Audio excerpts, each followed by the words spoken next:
Okay. Well, Eric, I'm assuming now that after this, he has convinced you. He has given a rigorous argument that has finally convinced you that his ontology of the will is correct. No, but I'm willing to play along at this stage, right? I had issues with the way he kind of like introduces this thesis and then moves as if it's established, you know. But if I just, if I ignore that, right, and just entertain it and go along, then on that front, I really don't. I mean, I have to ignore certain criticisms, right? I have to suspend. I was thinking about it earlier. What I have to suspend is I've got to like an innate skepticism to like this the appeal to the immediate, and he seems to be making this move of appealing to the immediate object of the body, and then the immediacy of the will somehow through that.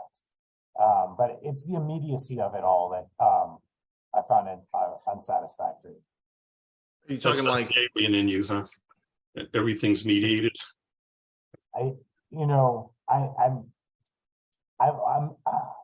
wary of pointing to anything and saying that this is unmediated. This is as it is. You know what I mean? It feels like, again, it's probably like there's a potential trick. You know what I mean? Like stop analysis is nothing beyond. As a general, just a kind of general posture, though. You know what I mean? Well, sorry, go ahead. I was just going to make an offhand comment. I was just going to say, to a certain extent, and this isn't like a criticism, more so just an observation. It almost feels like pseudo phenomenological because the like imminence of the experiences that he's kind of trying to draw on to build his theory on are supposed to be almost like self-validating. Like if this set of experiences lines up with what you're experiencing, then we've got something here. Like this imminence is like a truth in itself, which I think is interesting.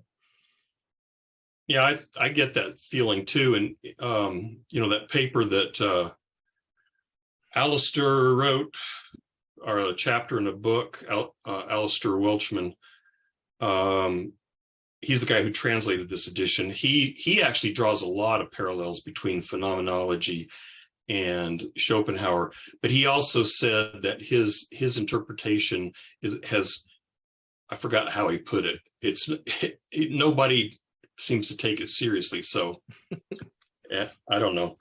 One thing I was going to say, and maybe this is a point of confusion for me on the immediacy thing. I think that Schopenhauer would say, God, I'm not sure about this. So I think I could point to passages where he indicates that the way the will manifests as representation is motives, and feelings, drives, affects, all those things that motivate us to action. And so those motives are not direct experience of the will. They're representational of, representations of what I don't know. And I think he would say, I have an immediate experience of those. I find it hard to disagree with that. I feel motives, affects, and so on. What I don't know is if he, or maybe, I don't know if he thinks we have immediate experience of the will in itself underneath that or not. Go ahead, Eric. Yeah, no,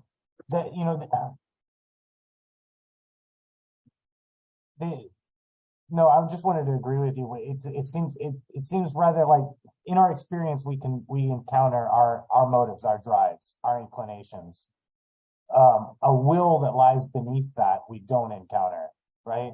And it seems like sometimes Schopenhauer's saying, of course we don't, because all we encounter is representation. But there are other points where he seems to be saying, no, we know it.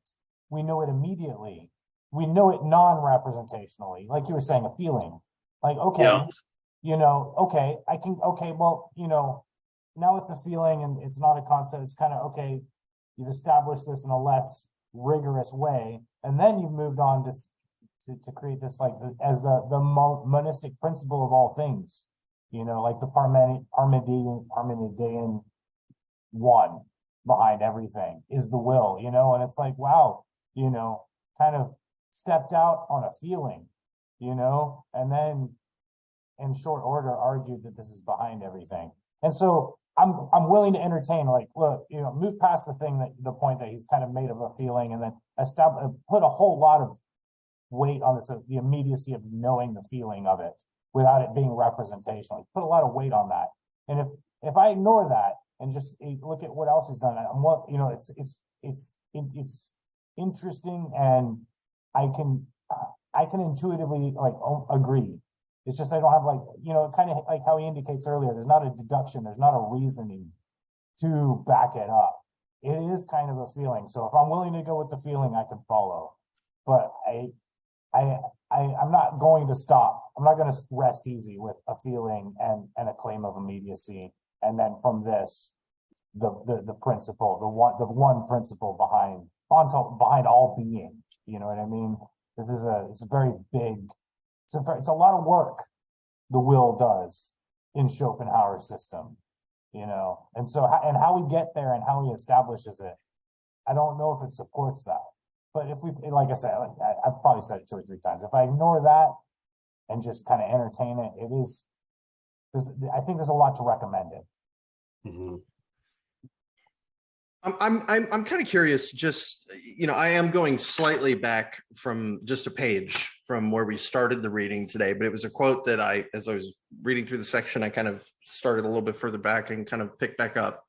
And it's on 128, and it's this quote: "First, we are conscious of the body in quite another manner, completely different in kind, indicated by the word will." And he's talking about like consciousness distinguishing the representation of our body. And so I'm curious on, like, a very mechanical level. I'm trying to put myself into the headspace of what Schopenhauer's talking about when he says, I have this, this quote seems to me to indicate that I have a very different kind of experience of will than I do to these other representations. And I'm trying, is there anybody who could paint a picture of this for me, perhaps? Because I have a hard time thinking about this. Maybe it's so self-evident I don't even think about it, but as if it's another mode of consciousness, right? Yeah. So I'm trying to buy into Schopenhauer's his illustration here, but I feel like if this is the kind of thing that if you knew what he was saying, if you felt this before, it would probably be really powerful to hear him talk about it and say, like, I know exactly what he's saying here, but I don't. And so I'm trying to see if maybe there's like an illustration or something that could kind of like maybe be a little more, I don't know, descriptive on what he's trying to get at. I would even say I can kind of agree with the feeling. When I read it and say, have I felt this before? I feel like I have. I feel like I have felt this before.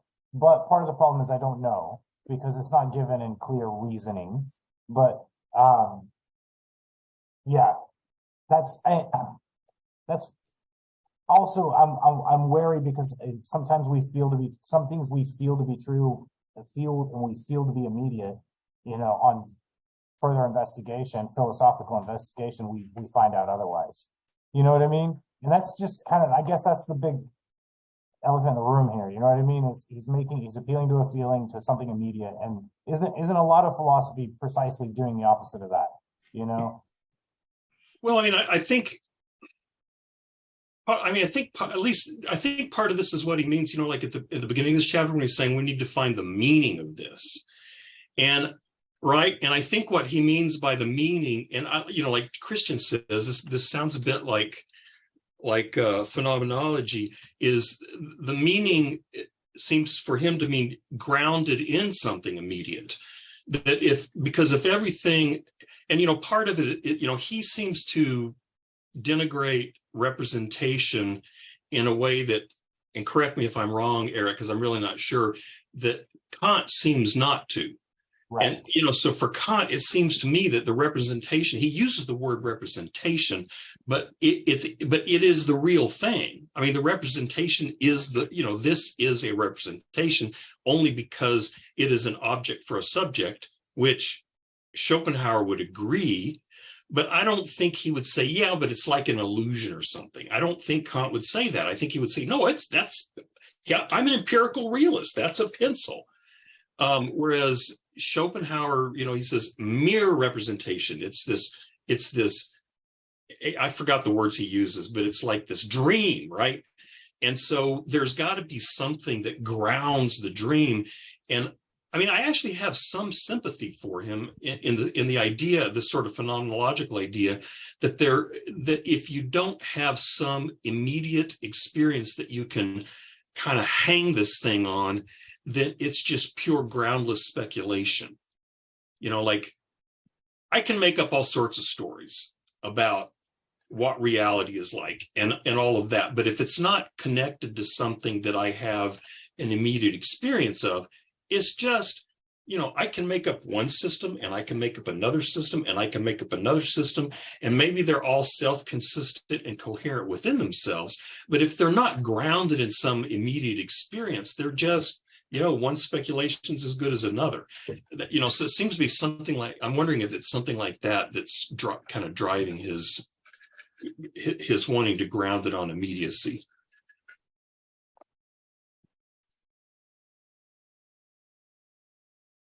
I was gonna I don't know if this is helpful, but like when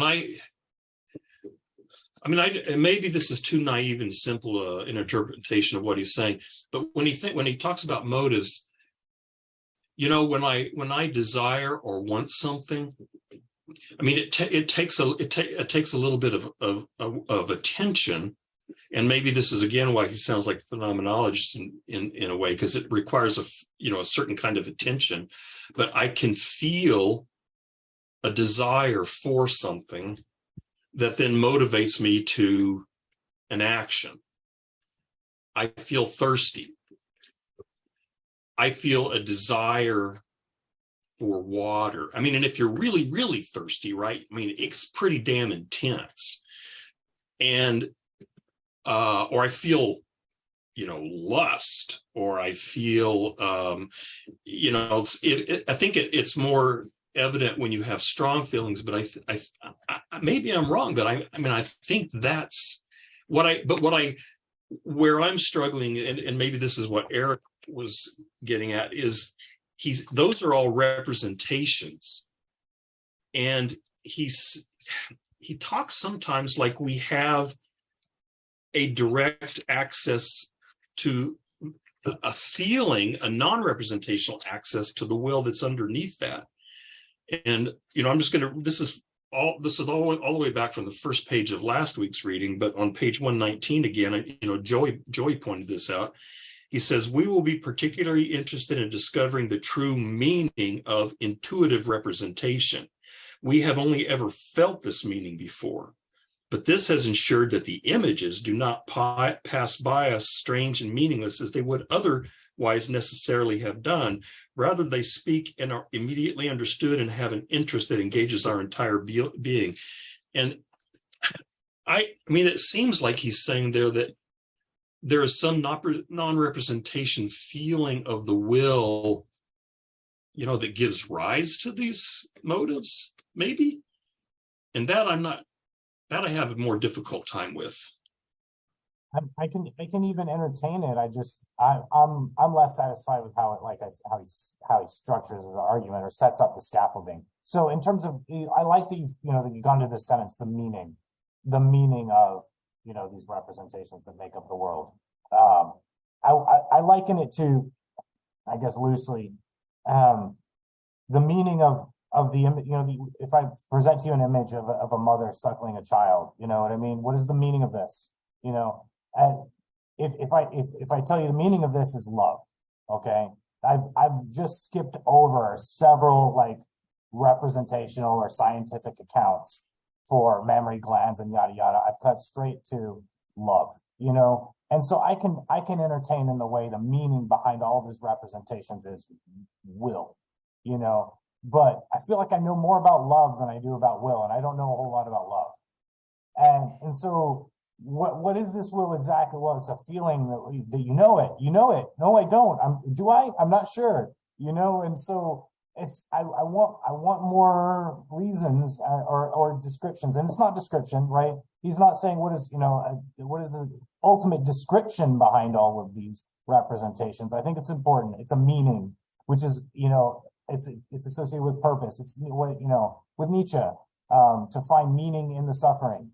You know what I mean? It's not to find a causal explanation behind everything, right? It's to go beyond that in terms of fundamental orientation and attitude to life, right?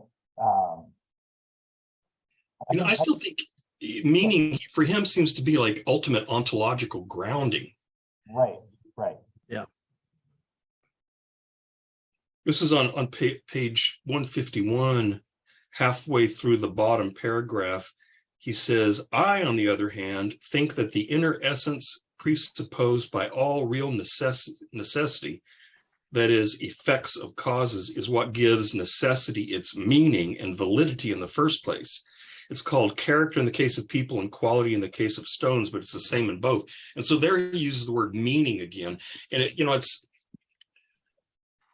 I wonder if he's drawing on this intuition or this need, or this need for life to be grounded in something ultimate. And I think during the Christian era, it was God, right? And God is the ultimate meaning of everything. God is the ultimate answer to every question, essentially. And so maybe he's looking for meaning in that sense. He's like looking for the ultimate ground of all that is. And then so the will, I don't know, does that sound right?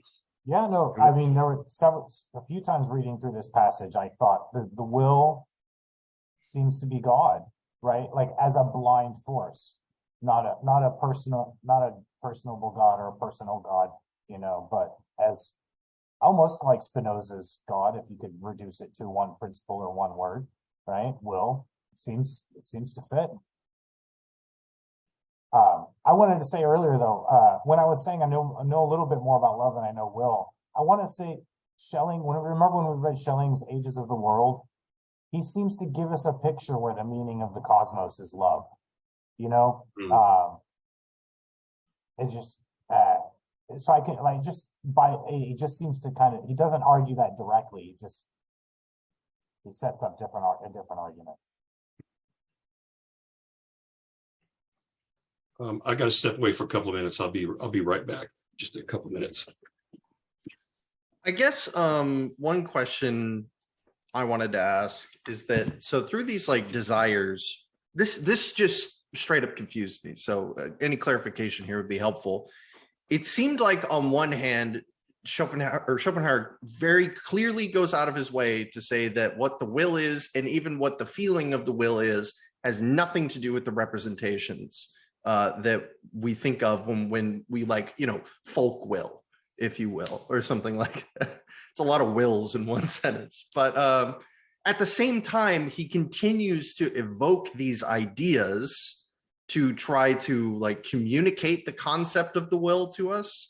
And at the same, it seems to be the case that he's implying that these representations, more so than other kinds of will to representation organizations, are like an even more immediate representation of the will, if that makes any sense. Is this like an incorrect interpretation of him, or because it seems to be the case that he's trying to have his cake and eat it too, and I want to make sure that I'm not missing something. That's kind of the feeling I'm getting to. Okay.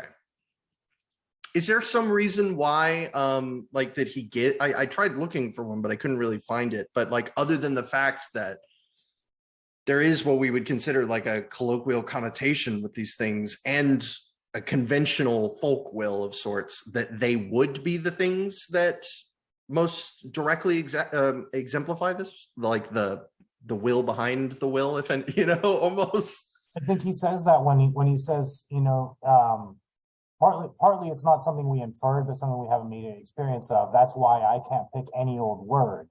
I'm using the word will because the traditional and familiar connotations are pretty close to the thing I'm getting at. Okay. I'm paraphrasing, but he seemed to say that all together in that one section.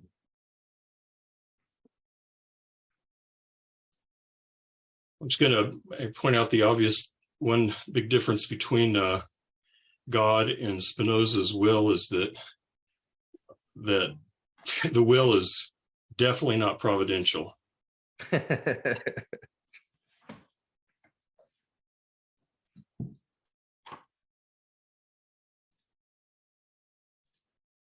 Yeah, to Dylan's thing about Brahman, for our purposes, I don't know that it matters. Maybe Schopenhauer scholars could answer. I don't know to what degree he read Eastern accounts of Eastern philosophy and was influenced by them, or to what degree he came up with these ideas and then read that stuff and went, oh, look, this is just like my stuff. I mean, maybe it doesn't make any difference ultimately, but I don't really know. But there's some obvious strong parallels.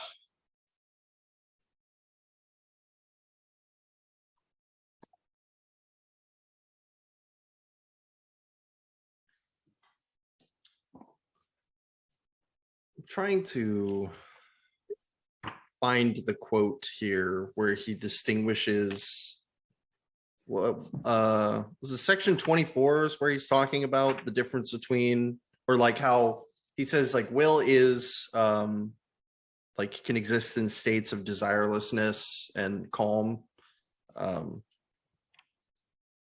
trying to like distinguish it from those colloquial wills we were talking about earlier. Sorry, I'm hunting. Yeah, I don't. When you're looking for it, can I get back to Nevitt's point? And Dylan commented on it. I'm not sure. I've never read Schopenhauer before, and I don't know anything about his intellectual biography. But even if Schopenhauer was reaching certain conclusions independently of his reading of Eastern philosophy, could it have been that at least some of the concepts or the way the things are described in the Eastern philosophy helped Schopenhauer more hone what he was trying to get at? I mean, you know what I'm trying to say? It's not necessarily, I'm a blank slate, I read this Eastern philosophy and then I reinterpret it into more Western categories, but rather, I'm developing these things.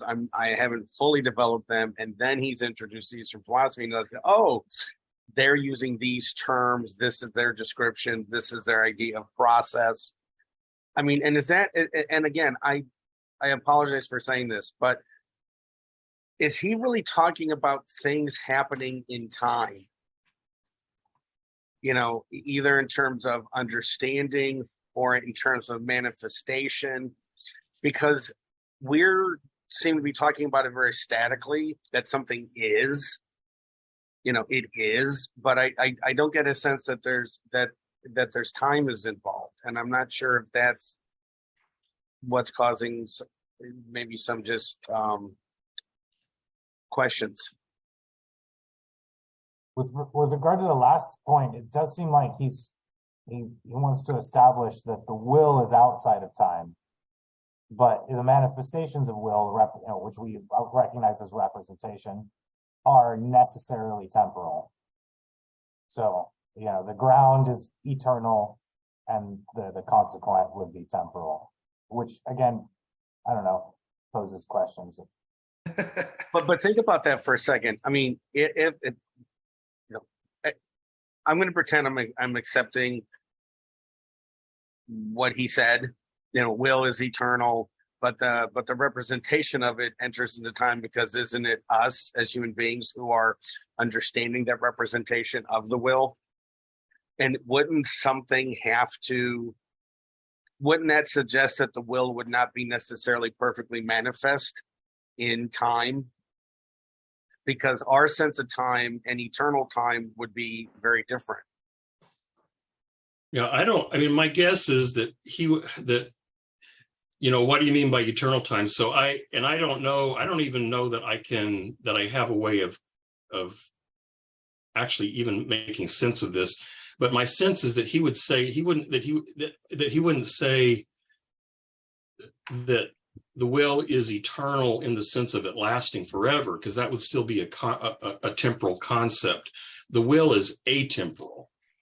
It's like time and space, just simply, those categories do not apply to the will at all. Again, you can think of conventional will. I mean, theologians worry about this kind of thing. What does, like Kierkegaard does a lot of work. What does eternity mean? And there's these different senses of the word eternity. But yeah, it's like Christian says, it's literally atemporal and aspatial. It's not that that it lasts forever. It's just space and time. Those categories don't even apply.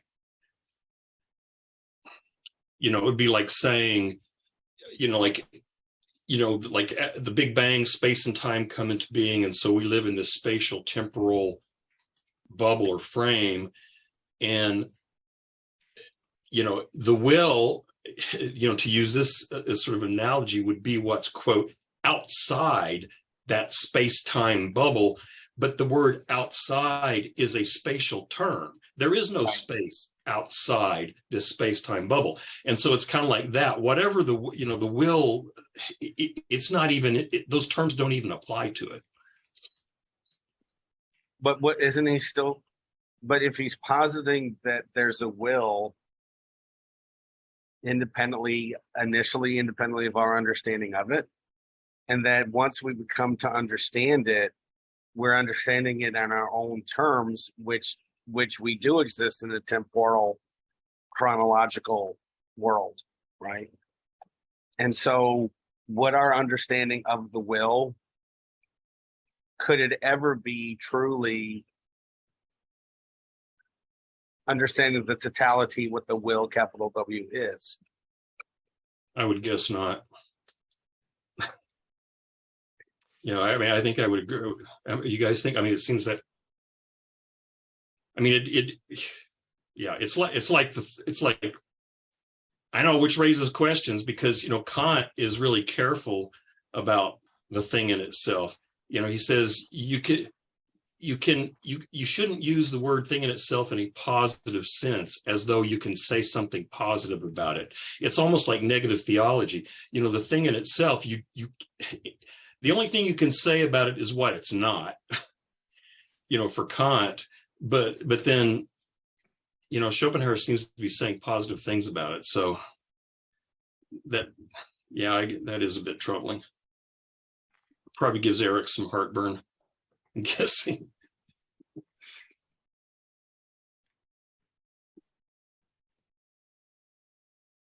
It's funny you mentioned the Big Bang. I did some little Google searches on, I don't know.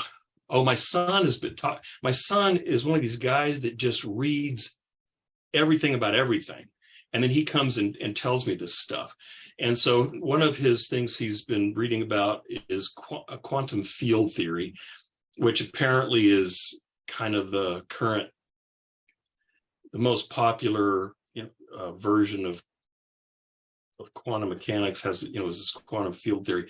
And so I started looking at quantum field theory and Schopenhauer, and it turns out there's this guy that works he's a principal research scientist at Georgia Tech, and he's written a book called The Infinite Universe.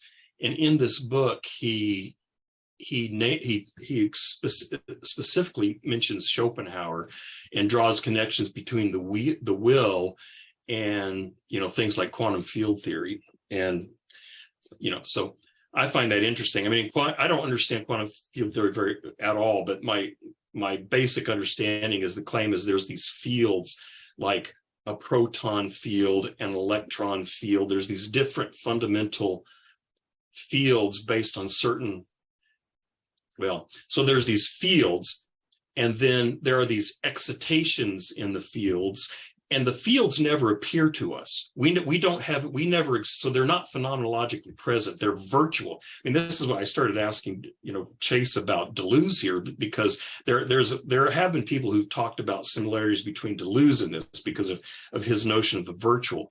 But these quantum fields are virtual. They don't appear within our experience. And there's these excitations in the fields.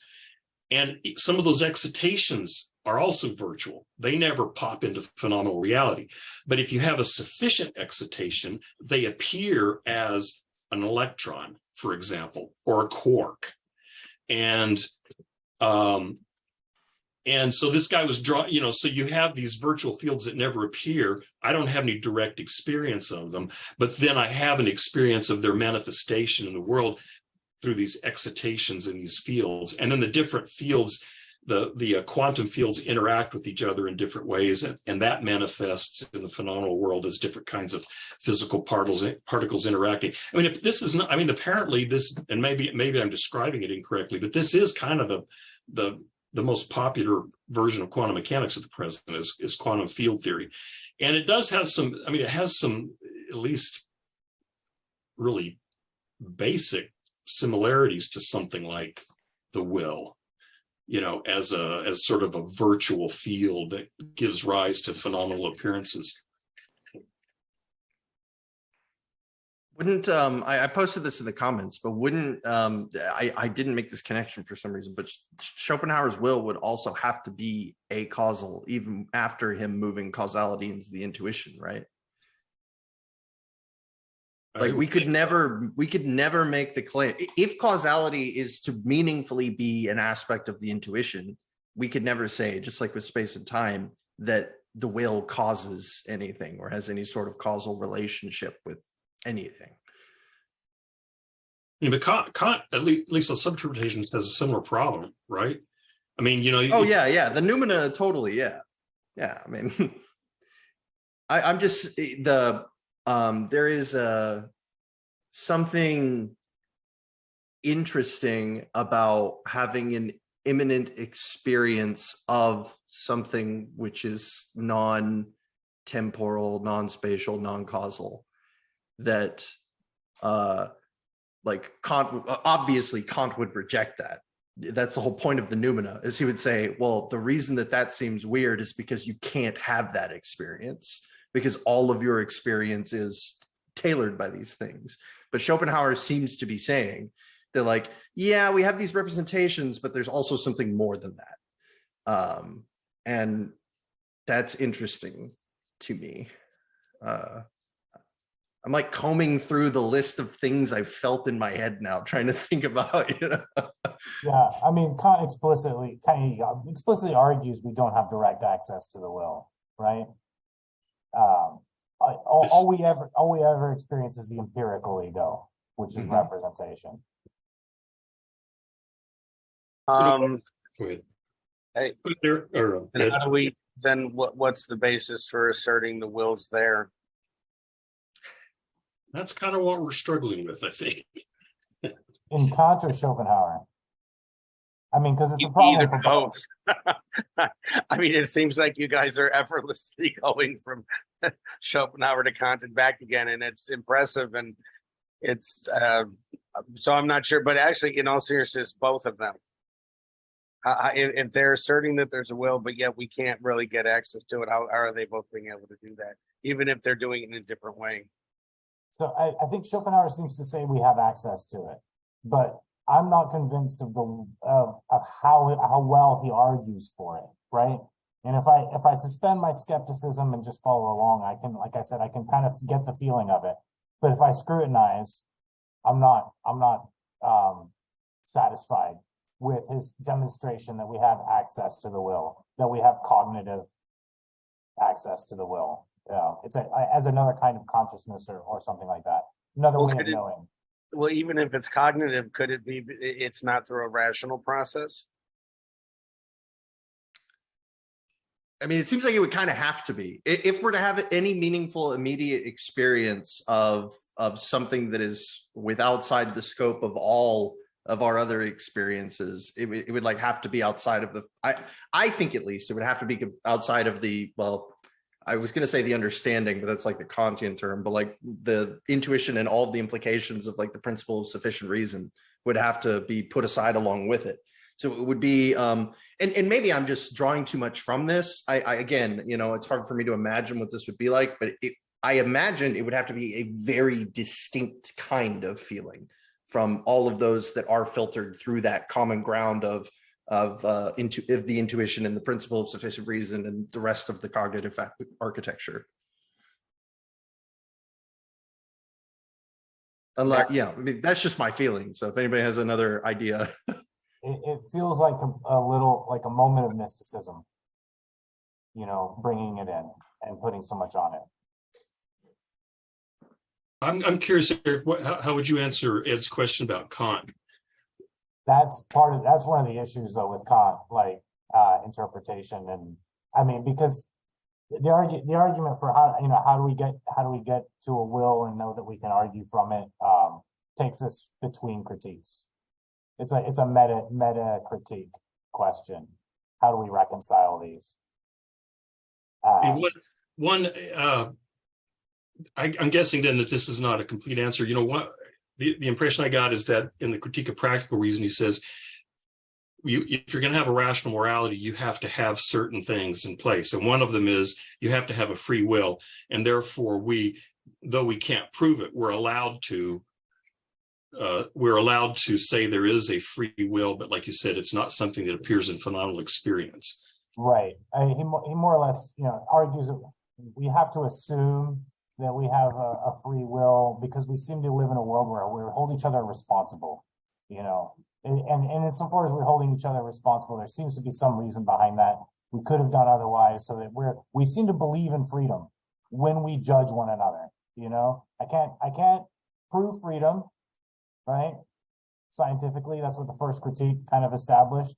But morally, ethically, when we engage in the world and say, well, you know, molesting little kids is wrong, we seem to assume that the person could have chosen not to rent the white panel van that weekend, you know, that they could have done otherwise. So there's an implied, you know, freedom, but it's important to establish he takes pains to say we can't know this. We can't know that we have a free will. But if you've ever engaged in some kind of, you know, moral judgments, then you've probably already assumed that we have a free will. Now let's reason.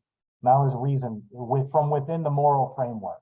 And that's kind of alludes to what I was saying earlier with Christian, like another mode of thinking. It does seem to be another mode of consciousness or cognition with Kant. I mean, it's two modes of reason. It's all one reason, but right, there's the speculative theoretical reason and then the practical ethical reason. So how do we get from one mode to the other? How does one support the other? These are metacritical questions between the critiques.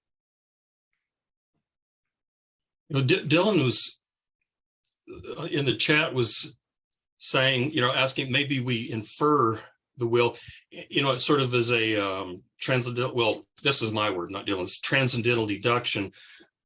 And that kind of makes sense to me that, you know, like if you, but then I thought, Eric, I'm not actually going to read. Anyway, you pointed a passage in last week's reading where he explicitly says we don't infer. Page 136, it's about halfway down the page. 136, okay. Yeah.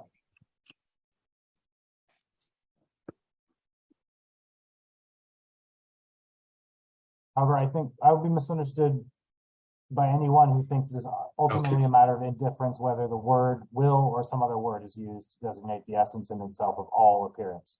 This would be the case if that thing in itself were something whose existence we merely inferred, and thus only knew it in a mediated way, merely abstractly, in which case we would certainly call it whatever we wanted. The name would just symbolize some unknown quantity. But the word will, which is supposed to unlock the innermost essence of all things in nature for us like a magic spell, this word does not have the slightest coming. Well, you know, I don't need to keep going. Well, just to finish that, so this word does not have the slightest connotation of an unknown quantity or the result of an inference. So again, not inferred. Yeah. I mean, because that's what I want to say. I want to say the same thing Dylan said. Oh, well, it's, you've got these different motives and all these feelings and stuff, and you can infer a common ground. But he says no. I think I'd have a whole lot less problems with this if he just allowed it to be inferred, but he's making this kind of claims of direct cognition of it, which again, it sounds mystical and esoteric. But it would also knock the wind out of the sails of the case that he's trying to make.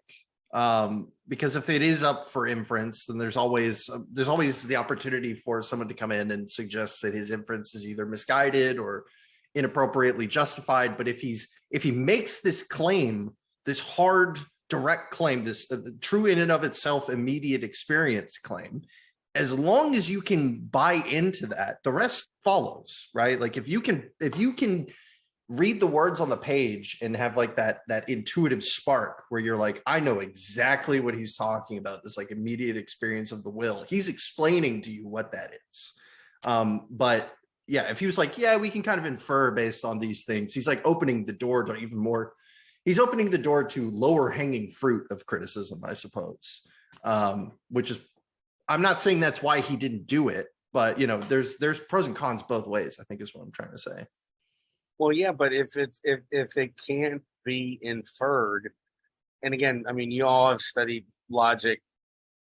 I haven't, but when I hear the word inference, I'm hearing part of a logical thought process. And if you can't infer it, do you just, like in a totalistic way, all of a sudden, like the apple hitting Newton's head, like, oh, it all makes sense now. And you can't quite explain to anybody how you had the world click of understanding. It's like a qualia. Yeah, it's like the apple hitting your head. I mean, that seems like a fair comparison to me.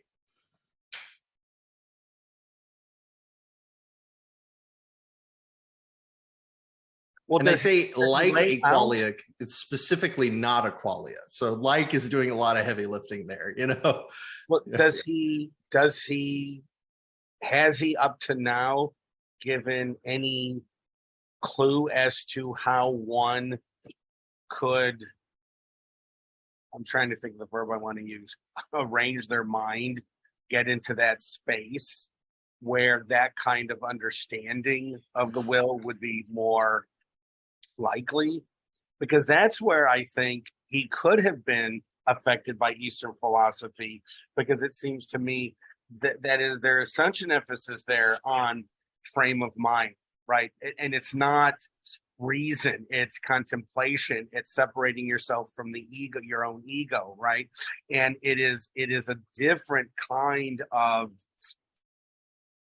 I'll say, mental preparation than what so many things are in the West. I mean, yeah, that's why I keep mentioning mysticism and esotericism, because I think, one example among many is that comes to mind is the whirling dervishes, right? I mean, that's a practice where they're supposed to get into a specific religious frame of mind, where again they recognize oneness of God and everything.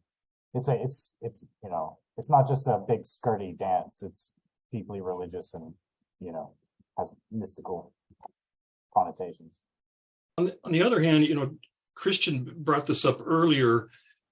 When you read Husserl, and I haven't read deeply, but he seems to talk about something similar to that, and he's not trying to be mystical at all, but that there's a certain way of attending to your experience in which you can perceive the essences of things. There's this mode of awareness, and he's not, I don't know if he's ever explicitly said I'm not mystical, but he's trying not to be mystical. He's trying to provide a ground for literally for a new conception of science. He's trying to ground science, and but the phenomenological what's the word, the epoche or whatever, this, requires a certain mode of attention to experience. And, so I guess I don't, I could, maybe this, maybe he is saying, Schopenhauer's saying you need this sort of mystical thing, but I don't know that it's necessarily true. He may be thinking that if you attend to the experience of willing, choosing, desiring, loving, if you attend to that carefully in a certain kind of, so maybe it is a kind of contemplation. I don't know that it necessarily needs to be a mystical one. Thanks for bringing up Ursula. That's helpful. Yeah, I mean, like in the phenomenology example, like the whole purpose of a particular preparatory action of phenomenology, like bracketing, we'll just focus on that, for example, is to try to peel away a lot of what we could call like cognitive bloat in order to get to like the raw, or as close as we could possibly ever hope to get to like raw perception. Essentially, where we throw everything that we think we know about what's happening to the side and we just feel it. We just let it happen. Like Merleau-Ponty, I know, is like super huge. Like he's constantly talking about how important it is to effectively like clear your mind in order to be able to do any of this productively. So I could see a kind of necessity to do that for this same kind of experience. But at the end of the day, I do think, not to try to beat up on Schopenhauer, it is a very different type of experience that we're talking about. We're like from standard perception versus direct mingling with the will, would be a very different kind of feeling. I'm speculating again, but maybe he's saying if you attend to these different kinds of motives, maybe you can feel a common something there. Maybe it's something like that. Just kind of guessing. Eric, you say something? Let me just make one more comment with regard to the Husserl thing. He wrote books and books and books of investigations, right? Where he went through exactly how you do this. And it wasn't mystical at all. And so I just, it would be nice if Schopenhauer did that for us too. I'm sorry, Ed, go ahead. No, I thought Eric wanted to say something and Oh no, I was just gonna, since you brought up Husserl, I was gonna describe kind of my attitude so far, like with this section on the will, is kind of like, if I'm willing, if I do an epoche, if I bracket off these questions, right, then, oh, this is interesting, and it seems to, be illuminating. But as soon as I ask these critical questions, you know what I mean, then that's where I find it wanting, right? And so maybe there's something in the phenomenologist project and Husserl's use of that, the epoche there, that kind of updates what something of what Schopenhauer's move was here. I like Dylan's comment. It almost sounds like a meta consciousness is what he is getting at. I could probably be convinced that there's something like that going on here with the relationship of how the will is. Actually, that would be really interesting for explaining how these representations can be so I don't want to say in line, but can be relational to the raw will in itself. Even is that they're being highlighted almost by something greater than them occupying in the same space, if you will. That's interesting.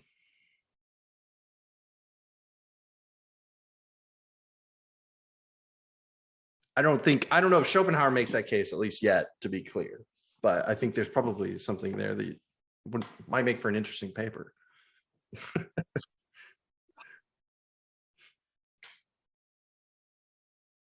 I hope he tells us at some time. I mean, given that there's so these lacunae in here, or at least that's what it seems like. He may not, but I hope he eventually tells us how and why subject object pops out of the will, because I'm like, what's up with that? I mean, yeah, Well, I feel like he's gonna have to do something in that territory, right? He already kind of alluded with the Plato, right? Or the eternal world of forms, and then the phenomena. It's so the third man problem is gonna have to be addressed in some way or another. So as he was describing the will as atemporal and one, but not in a numerical sense of one, but again, I'm thinking Parmenides, right? And then, when they have the world of representation with its multifarious, I feel like he's going to have to now tell us how the one translates into the many, is classic problem. Yeah. Does anybody really know what participation means for Plato? I mean, I'm like, what the hell does that mean? They didn't get trophies for it in the academy, I'll tell you that. Does he ever use the word will up to now to refer to anything except the capital W will? Or does he ever use the word will in terms of something that we as human beings have? There was I thought someplace in this week's readings where he did, but I think he specifically modified it, like human will. I hope. I mean, I worry that he's not consistent about that, because if he's not, then that's going to be very confusing. But at least I think he did that at least once. But I'll put it this way: lacking that modifier, I'm assuming whenever he uses the word will, he's talking about this ultimate will, but Right. it would require close textual analysis to confirm that. Well, this might push Eric further away from giving Schopenhauer the time of day. But if Schopenhauer conceptualizes a human will, he's using, even if he's modifying it, he's still using the word will, which is the term he's using for that really big thing. Which would suggest that there might be a connection between the two somehow. My guess, I don't have any confirmation of this. My guess is that he thinks there is no will, human will, apart from motivations. That's my guess. And there are people, so Kant very clearly makes a distinction between will and all other kind of motivations. But then there have been numerous philosophers who've said there is no will apart from motivations. Motivation is just, or what we think of as a will is just a kind of motive. And I'm wondering if he's going to make that move. But I don't know for sure. This section, which I think I've heard before, this section sounds pretty deterministic, right? And one of my questions is what could he possibly mean by freedom? I don't. What does it mean? What does it mean to be determined by a non-causal thing? Good question. I'm not trying to be obtuse. That's a very serious question. No, I agree. Like this is kind of coming back to the are we talking capital W will or human will? I think you're right that at some point he does make a distinction, but to me it almost seemed like he was more saying like, hey, this folk concept of will that you guys like to play with, that's what I'm talking about here. And I don't really get from him that there is like a meaningful distinction from like the will, what we would want to call will, and his capital W will. Like at the most, it's just a unique instantiation of it. Like that's probably as far as even Schopenhauer would go with it. But I think there's even a case that it's not that far.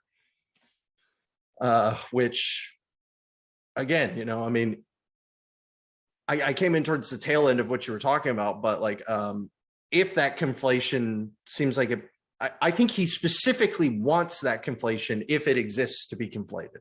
Just by the way he talks about like even the choice of the term will And now he's like, hey, like this is intentional. I'm using this word because we already have this idea of a thing that's in this same ballpark. It becomes hard for me to kind of try to like divorce human will from capital W will after something like that. To the first thing you raised, as far as determinations, that's not non-causal determination. I want to say we have a separate class as logical determination, which is supposed to be non-causal. Just real quick, could you give me an example? I'm not sure I'm tracking. Me neither. You know, If I'm not, not- it's fine. I was just curious. Yeah, I'm not trying I to put mean, you on the spot.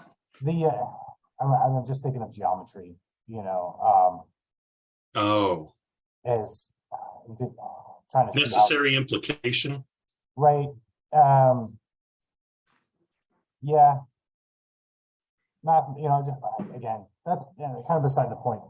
Yeah, I want to say logical and causal determinations are the two that are accounted for in the traditional German idealism, with Kant and Hegel and others. What was that? Yeah, the other point I was going to say. Oh, I forgot. No, Sorry for derailing you. That was Oh my no, bad. you're good. You're good. Was it going to be me talking about or was it the separation of human will and big W will? Probably, maybe. Oh, I forget now. Oh, Okay. well, no. I want to suggest too as well, like, sometimes I can make sense of this if I sometimes substitute in my head a volitional principle, right? Because again, is volitional, isn't volitional like etymologically just will? You know, Yeah. right. So I don't know, with will, there's kind of agency and intentionality involved, right? I guess volitional. But sometimes I don't know. I don't know, we seem to give volition to objects in a way that we don't give will to objects with our common everyday language, right? Christian, one of the things I was saying, I maybe you missed, was that I was thinking that probably he was going to say that there is no, like some philosophers have said, there is no will distinct from motives, that there are just motives, and then we think we're making a choice, but really it's just another motive. But so that was my guess. But what you said made me think of another possibility. I honestly don't know if any of these are correct, but that you may have a will distinct from motives, but then, like you said, it seems like that will would be, again, just another manifestation of the will. Like the motives are manifestations of the will, and whatever human will, if there is one distinct from those other motives, it would also be another. Although, one of the things I'm wondering here is what role does reason play in here for Schopenhauer, because for Kant, the will is specifically connected to reason. And I don't know if I don't know what Schopenhauer would say about that.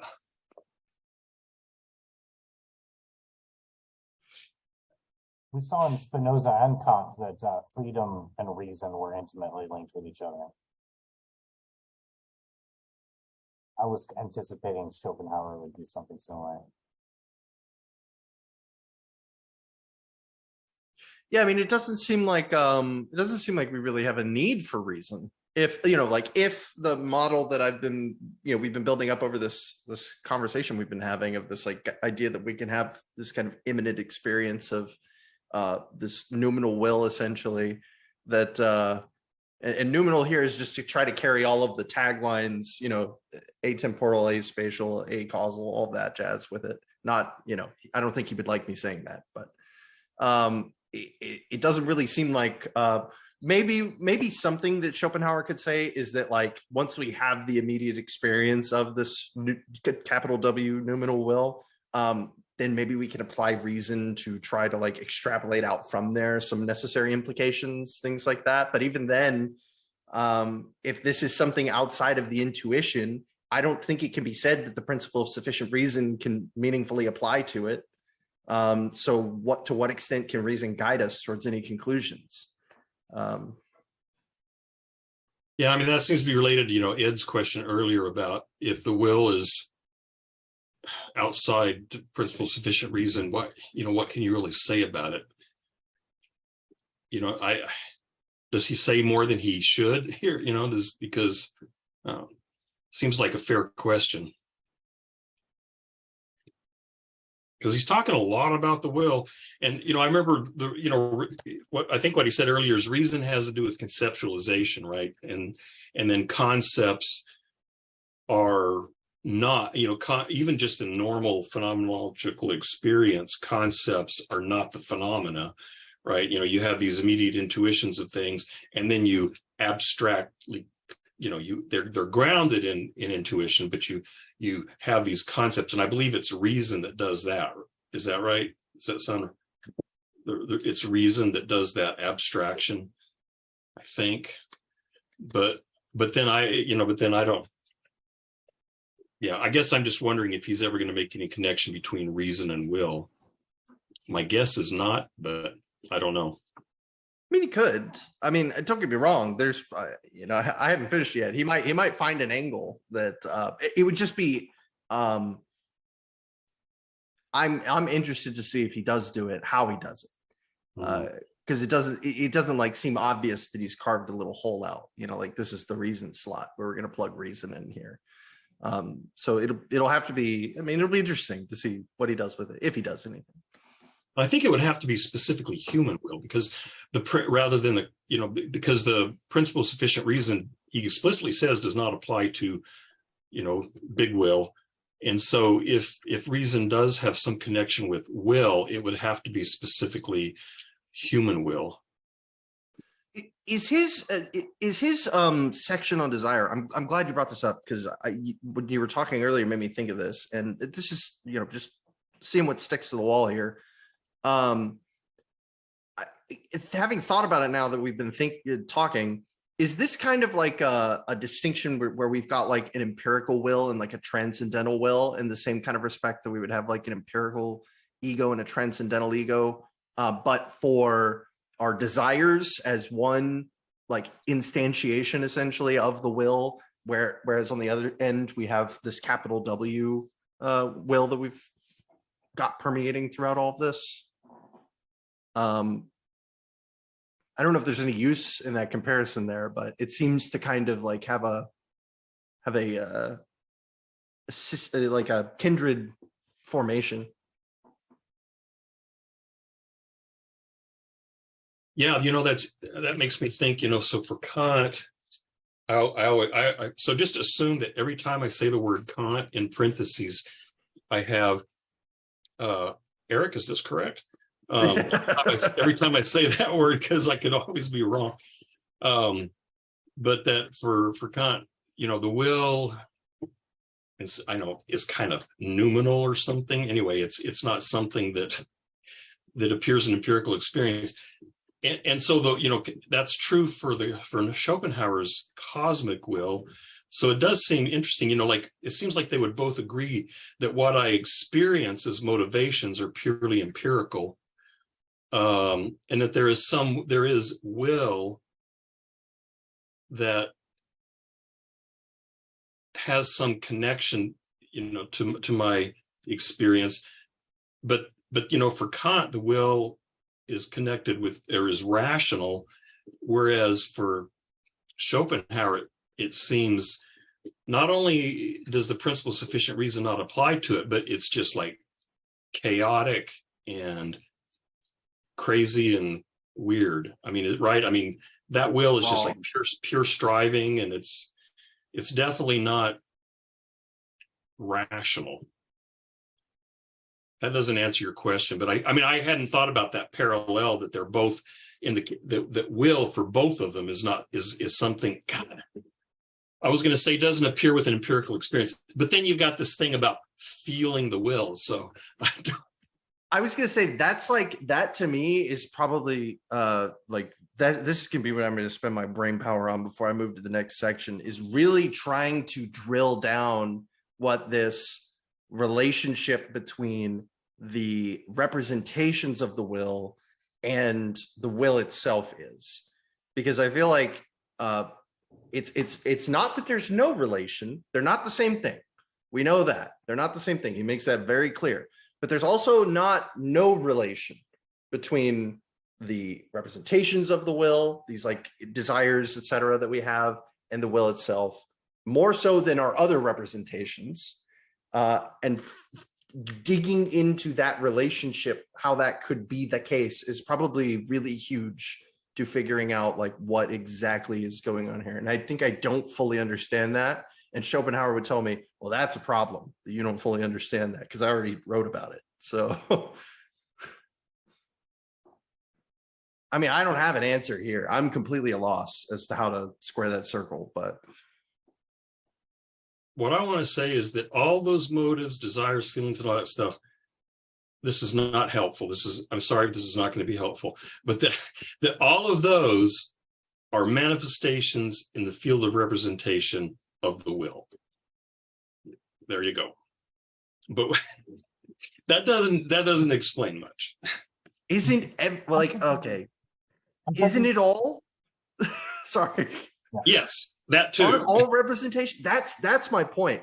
All representations are that, but the will ones are especially that. And I'm looking for that especially. That's that right there. If I can understand whatever the thing that makes them special is, then I feel like I would have a better understanding overall. I keep wanting to use the Spinoza's vocabulary, like will is the substance, and our individual wills are modes off of the substance of grand will. And then no, it seems like cosmic will would be the substance, and then what is it, attributes? There's one attribute that's pure it seems to be the world of representation. It seems to be another attribute, which seems to be the immediate knowledge of the will. And then our individual wills are modes.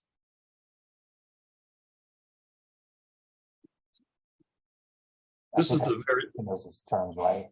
Substance, mode, and attribute in the correct order. Our attributes are thought and extension, right? So those would be before the modes. Right. No, you're right. You're right. Yeah. Substance, attribute, mode. Right. Yeah. Substance, attribute, mode. Right. And this is Spinoza, not Schopenhauer. For Spinoza. Oh, okay. I'm just trying to make sense of what Schopenhauer's how the relationship is, and I'm just saying by analogy, right? Cosmic will would be substance, and then will and representation would be attributes, and then my will, my body would be modes. That's interesting. And what did you say would be substance? Will, capital W. The big will. Okay, but I thought you said attribute also was will and representation. Yeah, will and representation, and probably little w will. Or will or knowledge of, which is not representational. Or will as representation? No, because then that would be representation. Okay. Yeah, the non-representational will that we have. Never mind. I'm not even going to finish that. It's just going to make it more confusing.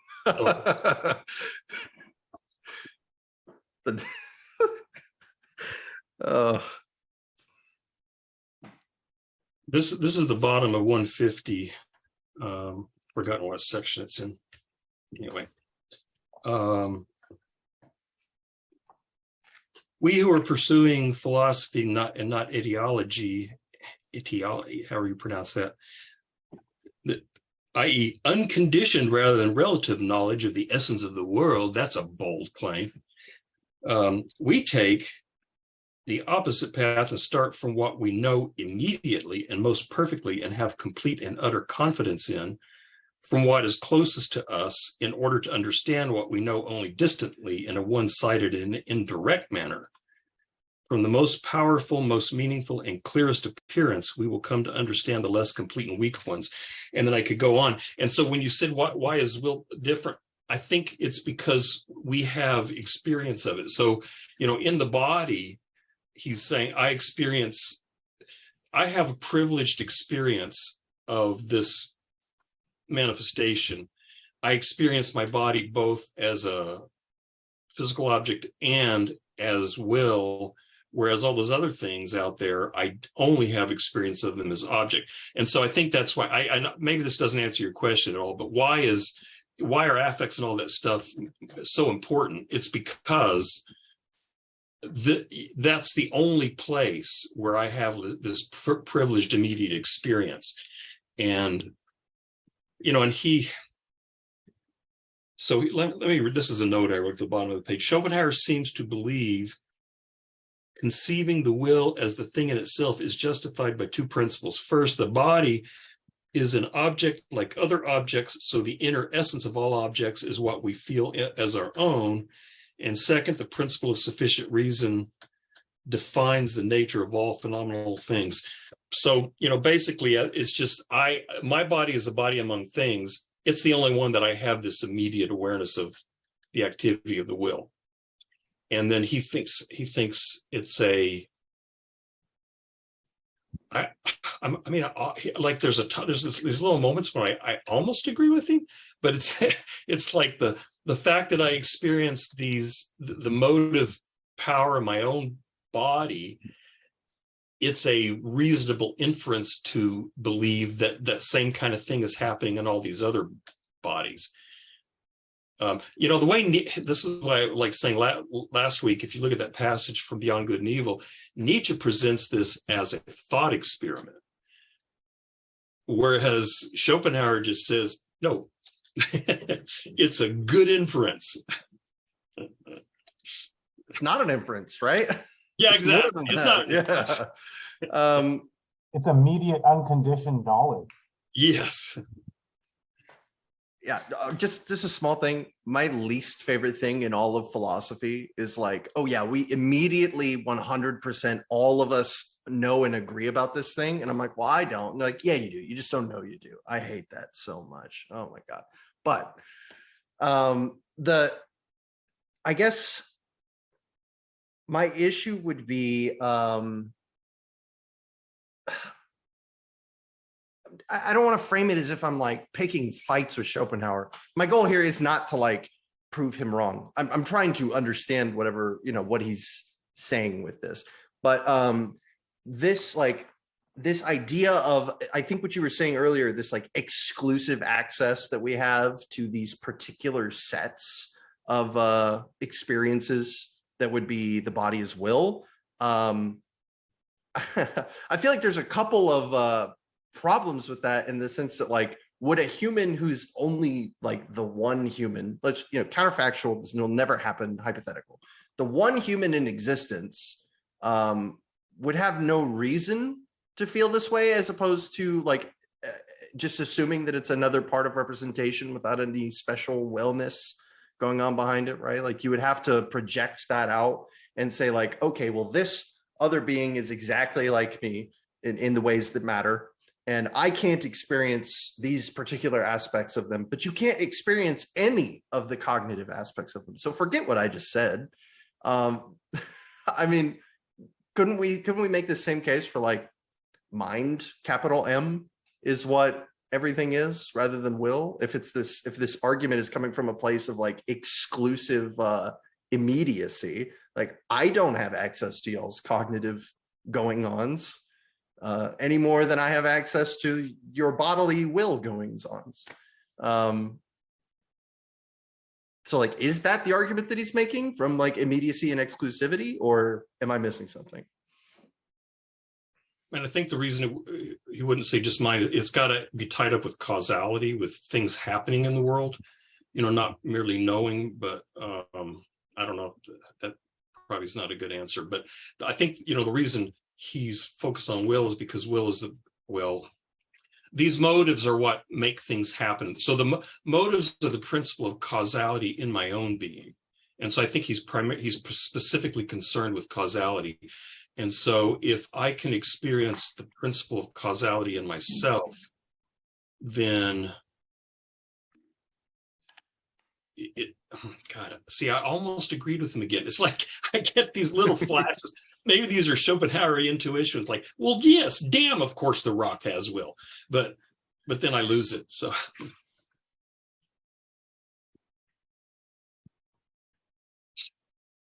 if we split hairs between the causality of the will or the, which we set aside, and then the principle of causality. I think in the phenomenal domain, he wants to just reduce everything to. So, okay, so this is again not helpful, but I think every causal principle is ultimately a manifestation of the will, the underlying will, right? Including physical causality. Oh, it'd have to be. Yeah. It's will all the way down. Yep. So is the will sufficient reason? It can't be. Yeah.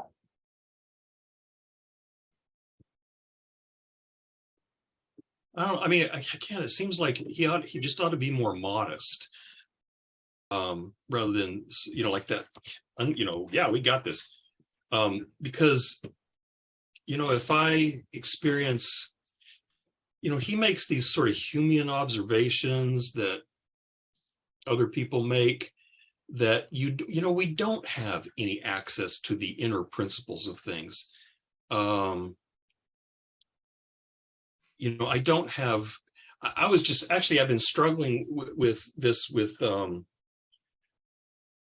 talking with Hunter about a paper. He's still reworking this paper on Hegel, and at one point he's talking about this relationship between Hegel and Kant in terms of access to the inner essence of things, and finally Hunter's finally agreed with me that if Hegel's, at least if you're careful, he's not talking about the thing in itself, but more like something like Kant's real essence, because Kant, and this is from some secondary reading, makes a distinction between the real essence and I've forgotten, like the conceptual essence. I forgot what that one's called, but this conceptual essence is sort of the traditional, what's the essence of a knife? Well, it's these defining features. It's the rigidity, sharpness, handle, and that sort of thing. And yeah, we can know that, but Kant says we don't have access to the real essence. And at least from the reading I've done, the real essence is not the thing in itself. The real essence is in phenomena, but it's like the inner principles of this thing that accounts for the fact that it functions and it works in a certain way in the phenomenal world. We don't have access to that, and it seems to me that's sort of a Humean point, although Hume's maybe more extreme, but we don't have access to the inner principles of things. And Schopenhauer says very much the same thing, right? We don't have access to these forces and these energies and these powers that are driving things around. We have these descriptions of them, and we can even write mathematical equations that describes these things.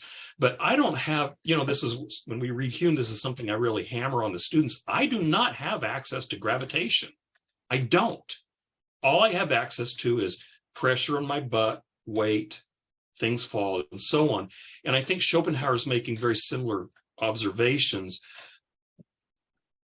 And insofar as you want to make the inner meaning of things to be intelligible, this is the way I think Nietzsche would put it. If you want to make them intelligible, the only way to do that is to think of those things in terms of something like will, because that's the only causal principle I have access to. But for the way I think Nietzsche presenting it, this is the best we can do, because that's the only causal principle I have access to. And if that's the case, it's the only one it's the only inner principle I can make sense of. And so it's, at least as something like a speculative metaphysical project, we can construct a potential model of the world on that ground. But it seems like Schopenhauer is much more strident than that. and I don't really, I just have a hard time, seeing why he thinks this just absolutely shows that the inner essence of these things is will.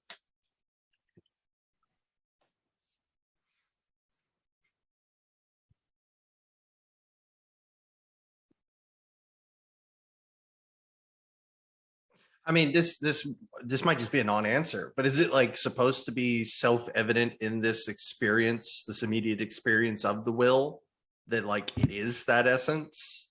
I don't think he says that, but is that kind of like an implication, maybe? Because there's some degree of like, there's some kind of information being communicated somehow, again, between capital W will and our cognition whenever we have this interaction with it through the representational human will. Is that like implicit in that? Is it like a second intuition almost, where it's like we don't have any like direct access to engage with it, but like it's being fed to us in a way that we can only interpret it as such, maybe? Again, I'm not trying to suggest he's positing like a special will intuition or anything, just trying to be descriptive. So I'm going to read more from that passage at the bottom of page 150. This is like the last full sentence. With the exception of my own body, I know only one side of things, that of representation. The inner essence of things is closed to me and remains a deep mystery, even when I know everything that causes alterations in them. Only by comparison with what happens in myself when, swayed by a motive, my body performs an action, the inner essence of my own alterations determined by external grounds, can I gain insight into the manner in which those inanimate bodies alter themselves according to the causes, and thus understand their inner essence. I mean, the only word, the word that seems to do work there is comparison. And that seems pretty weak. I mean, he doesn't, like you said, he doesn't say like somehow my feeling of will somehow, gets me to the will and other things. He's just like comparison.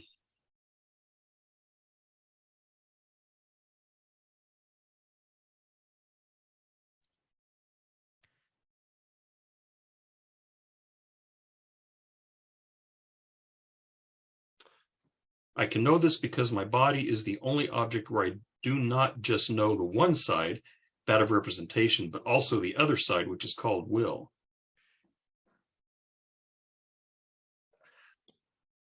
That supported my two attributes floating, right? Two attributes of one substance, one side and then the other. It's this two sides thing though that I don't want to repeat the whole thing I said before, but it's this two sides thing that I think I'm not grasping. He's like, it's all representation, but it's not. And that's where is the second aspect? Like, unless like, it's fine to say the second aspect is there. You just have to see it. Like, okay, I'm looking. I feel like a guy, it's like, what is it? The saying, it's like knock and ye shall be welcomed or whatever for God. It's like, I feel like I'm knocking on the door, but no one's answering. I'm looking for that in representation, which Schopenhauer would agree with me is what we have access to. I'm looking for the second aspect, but all I'm getting is representation. Those 3D images, you have to stand at the right space and look at it with the right kind of relaxed eyes. Yeah. Otherwise it doesn't pop out. Or what about those other, I don't want to call them optical illusions, but those drawings? And there's so many of them now, but you look at it one way, it's an old lady. The other way, it's a young woman. And then or like the rabbit and the ducks. Well, and also a couple. It looks like a man's face, looks like a woman's face. Well, I just thought he meant like literally I experience my body as literally a physical object. I mean, there it is. But I also experience my body as I move it around through my motives. That's what I thought the two aspects were. Just basically the feeling of motive and then the feeling of physicality. But that feeling of motive, if I'm missing something, let me know. The feeling of motive has to be in representation. So like, yeah, I mean, it's sort of like, that would be kind of like me saying like, yeah, I've got this feeling of heat and I've also got a feeling of cold. It's like, we could say these are all of them are just like sensations of different kinds. And so if for the 18th time, sorry, I keep saying it, I'm just looking for like, we're zooming in on will out of all of these different kinds and categories of experience that we can have. And we're like, this is the interesting one that has the sauce. And I'm like, why isn't it, again, something dumb? Like, it's the feeling of cold. That's the ontological oneness. Like, why isn't it that? Again, that's silly, but I'm just trying to draw a point. Oh, that would be satanic. Yeah. Sorry, just because of Inferno, right? Right. Well, but if I'm being sincere here, from my own ignorance, but if this would be so easy to understand, Schopenhauer wouldn't have to write this stupid book. So, I mean, I think he's saying that there's something to this that isn't necessarily apparent, and that, I mean, you all really elucidated for a number of weeks now that Schopenhauer thought that Kant was somewhat on the right direction, but that made some mistakes. And so you all who understand Kant so much more than I do, I mean, wouldn't that be the point of departure? Then like, okay, thank you, Kant, for what you did. Now I don't have to start at the very beginning. I can just modify certain points you made, throw out or modify what I think is incorrect. And now I can really do what I really want to do and present this. And I don't know. I mean, it just seems like it's there's something about this process in the book that's connected to what he's trying to tell us about this. To take what you just said and kind of like characterize some of the issues that we've been having, starting from Kant and looking at what Schopenhauer is doing, it begs the question sometimes, like, then shouldn't you know better?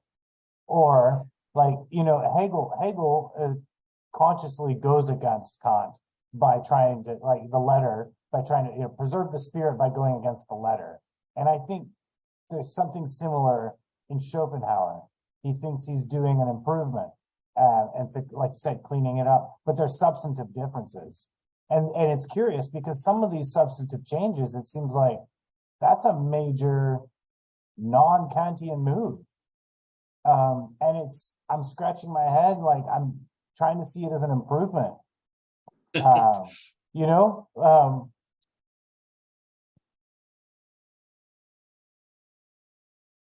Well, you asked that question before, Eric. Wasn't it you, or maybe it was Christian? I apologize. I'm not remembering.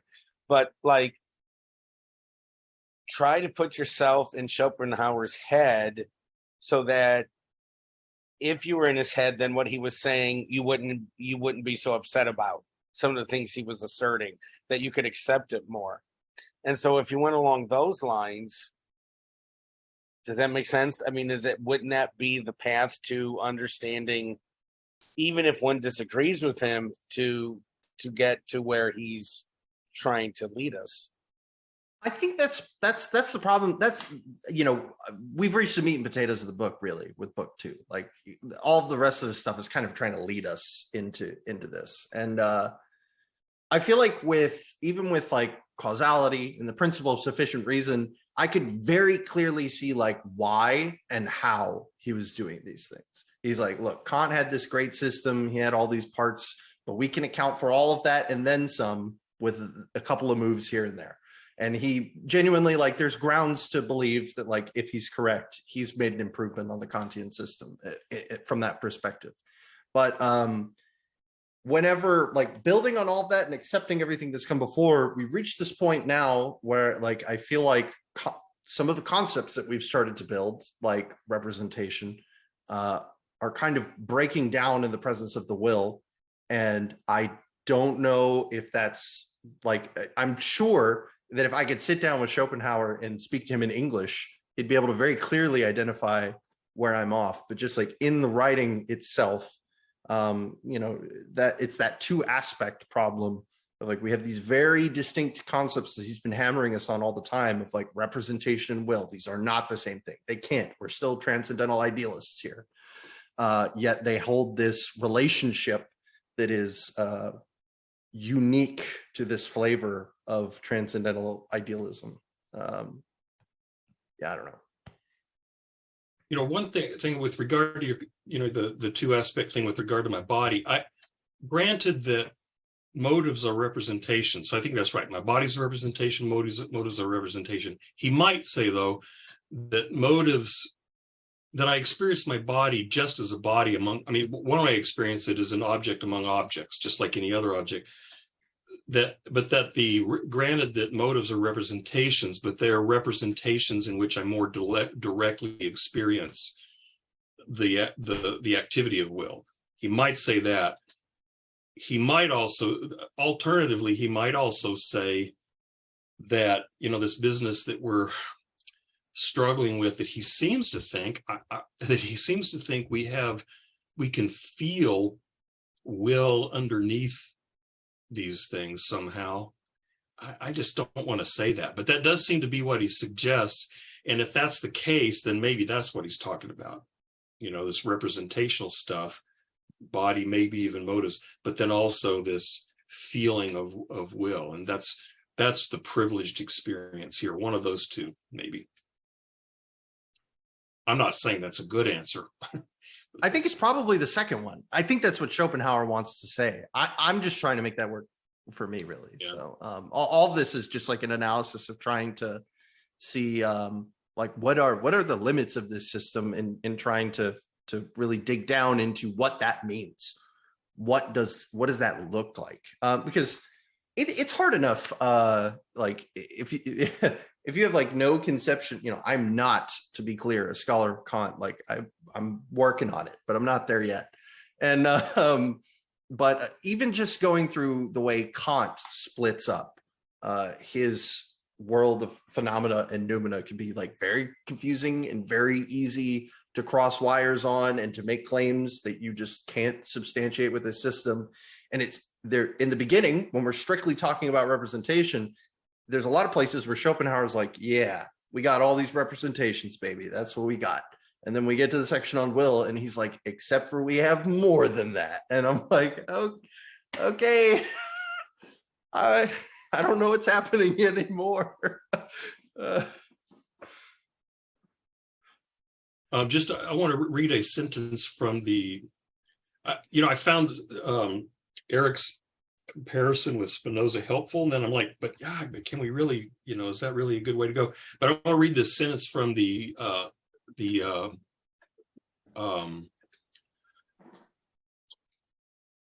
why can I not remember? Stanford Encyclopedia of Philosophy.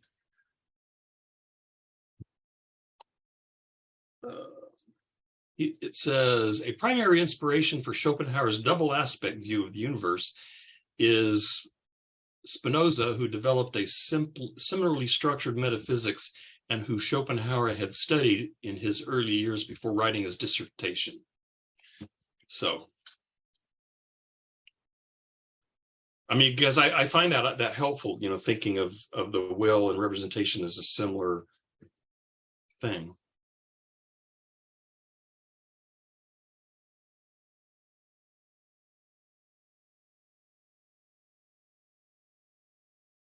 I've been just kind of provisionally trying it on, as I'm going. But I've been doing a search on, like Spinoza's influence on Schopenhauer, and I found a few things, but most of them are not about the metaphysics. Most of them are about like the nature of the self or ethics or whatever. So, but that's only one sentence, but at least it suggests that, that may actually be part of the motive behind this, or that may be in his mind when he's thinking of these two modes. Oh no, what? wrong word, attributes. I feel like it's easier for me to forgive Spinoza for speculating on the thing in itself, because everybody before him had done it, and he took it to a new height. I think, but Schopenhauer kind of repeating some of these Spinozist moves after Kant begs the question.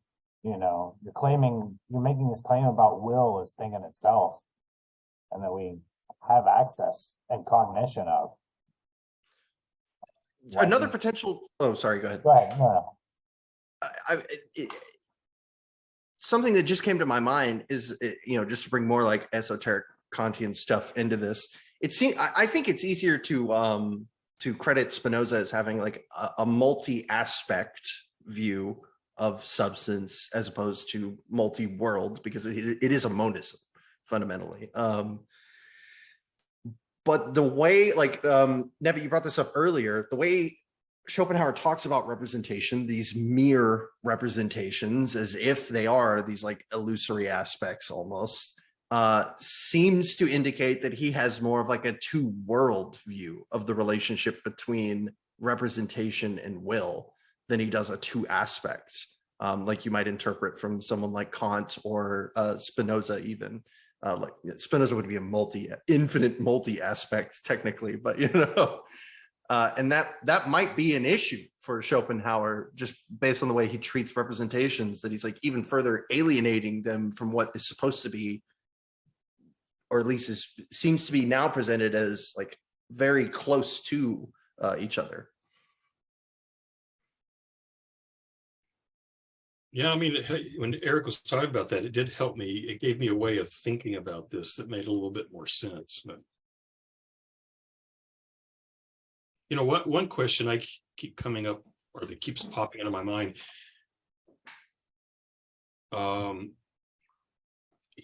Schopenhauer, to paraphrase one of the things he seems to say, is if these are mere appearances, there must be something behind the appearance.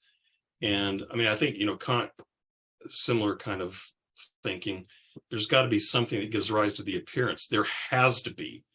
And I mean, I think that's one of the things later German idealists challenged. Why does there have to be anything underneath? And, so that's one thing I keep wondering about, why, and I think that, I mean, isn't that's something that later German idealists kind of dinged Kant for, is why do you think there has to be something underneath the appearances? But that's part of what Schopenhauer seems to think by meaning. There must be some grounding. They can't be just mere appearances. There can't be just subject and object. There's got to be something that's giving rise to this. So I every time I see that, I just, this little schoolboy petulance rises up, and I want to go, why? Why does there have to be something behind it? I mean, can we reasonably assume that Schopenhauer is working with the same kind of rationalization that Kant was presents in the Critique of Idealism, where he's like trying to explain why he's not like a Berkeleyan, basically? I mean, he never explicitly says that, but like, is it fair of us to assume that he's working on the same kind of like, yeah, I don't advocate for a total idealism because of a similar kind of reasoning? Like at Kant, for example, he talks about how time, whether or not you think he does an adequate job here, he gives his account of like how time is a good metric for us to determine that there's got to be something behind all of this.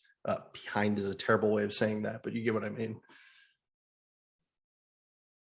Yeah, but Kant's but that refutation of idealism, the thing that he's that gives that you have to have time in order to recognize outer empirical experiences. So I don't believe he's not actually talking about the thing in itself there.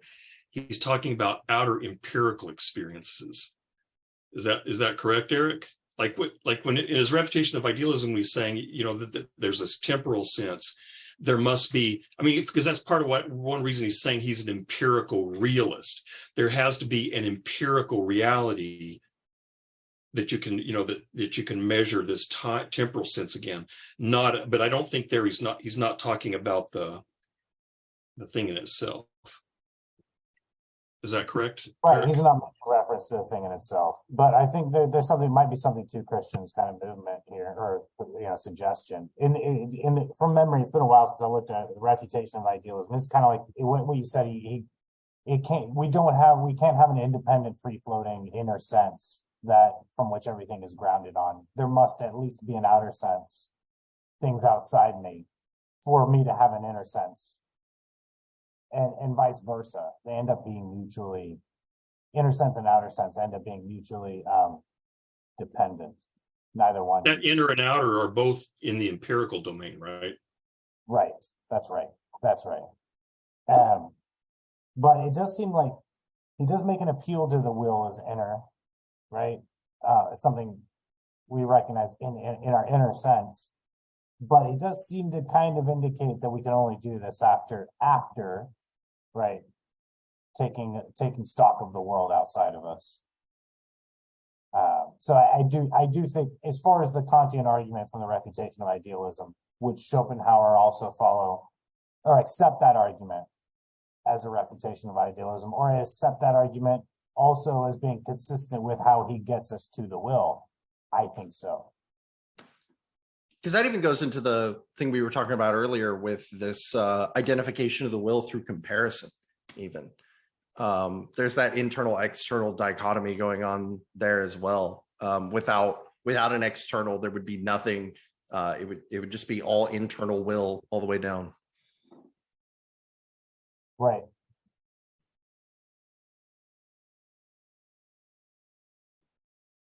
Interesting. I guess a little bit of sympathy for Schopenhauer, and that, if I think I have a body, a physical body, and I experience the causes in my own being through motives, and then I look at these other physical bodies that are moving around and doing things, and either I have to accept that I can have no possible knowledge of what the hell's going on there, or I don't know, but that puts me more, I keep coming back to the Nietzsche's more modest thing, that, really, at best I should say, well, either I say I have no access to the inner nature of these things, and that's just the way it is, too bad, so sad.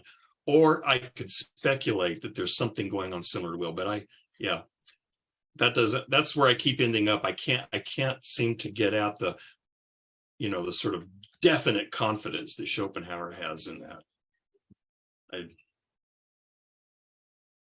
Well, maybe it will come in the following sections. We'll all leave here. Schopenhauer is thinking, oh, how could we be so naive to ask these questions before? I spent a long time. My wife and I, and my family and I, spent a fair number of years in what I call a neo-charismatic church, where they had rock band on church, people falling on the floor, slain in the spirit, speaking in tongues, all that stuff. And I kept waiting for that moment. Never happened. you gotta be open for the possibility of the moment, right? I was a member of the leadership group in the church, and they'd pray over me, and I'd be like, so maybe I'm just hopeless, Schopenhauer would be like, you're just a hopeless guy. You're never going to get it. I had an anthropology professor who was doing work in the Caribbean. I apologize. I think it was Haiti. And, I don't want to say voodoo, but I think that the more technical term is like voodoo, like there's VODON. And he was actually part of a community, and he actually showed us film that he was able to sync up with the music. And it's the same kind of movement, dance. And he did not go into a trance. Other people did. And the spiritual leader said, well, it happens or it doesn't. And you're just, it was basically on him that it didn't happen. I thought that was kind of mean. It was like, hey, I did the best I could, dude. It just didn't happen. So, Right. yeah. We're just uptight white guys. Well, but I also had an anthropology professor who went to the Navajo and the peyote cult. And what I didn't realize until he talked about it is not all the Navajo will ingest peyote, that there are a large number of, I don't know if anybody's ever done a statistical survey, but there's just a large number that don't. And so anytime you're going to be dealing with, or at least this was a while ago, you'd have to have one anthropologist who would ingest the peyote and the other anthropologist who wouldn't, because if you didn't ingest it, the peyote people would not quite trust you to talk to you about everything. And so it was just a flip of the coin. And it was the other professor who ingested the peyote. But he did say it was just very interesting to see this dynamic in the community they were in, where even though the native, the Navajo were very respectful towards each other, it didn't become, it didn't break about the community, but it was a real division. And I actually had a student whose grandmother was part of peyote ceremony when she passed away. And they didn't realize, the people with her didn't realize that she had passed, because I guess you can go into a kind of trance state after it goes through your body. And they just thought she was, that she was there. And then after a while they were like, okay, Sally, what's going on? That's when she realized. But do you know that, Aldous Huxley, Brave New World and all that, he purposely took LSD when he knew he was dying, because he wanted to be tripping when he entered the other side. Oh, man. Now that sounds like an experience. Holy crap. Which, that was the one experience he had that he couldn't share with other people in his writing. I think he took drugs before that as well, though, because he wrote this book called Yes. Open the Doors of Perception. Yeah. Yeah, mescaline. I don't know what the man didn't take. Right. It's a shorter list. Yeah, it's. He may have just looked at booze and said, "That's beneath me." I'm not going to drink alcohol. That's kid stuff. But like taking LSD before you die so that you could go over the other side tripping. I just couldn't help but think that the process of death would be the buzzkill. You would just stop tripping, I would think. Or maybe you don't. Maybe you experience death on a level we could never comprehend. Who knows? When I was in high school, I had friends who took lots of drugs, and one of them, I probably I've told the story a million times, but one of them told me that Nevitt should never take hallucinogens because I had way too many hangups. And he said, "You're going to have a bad trip." So I took his advice. I figured if I took one of those, it would be like a living hell. So I'm sort of terrified. I had a friend who offered to, kind of hang out there with me. But I'm like, no. Yeah, it does seem to be highly the state of mind that the person is in when the person ingests the LSD is very, very important to the kind of experience that the person will have. I read an article decades ago by the Swiss chemist who discovered LSD accidentally.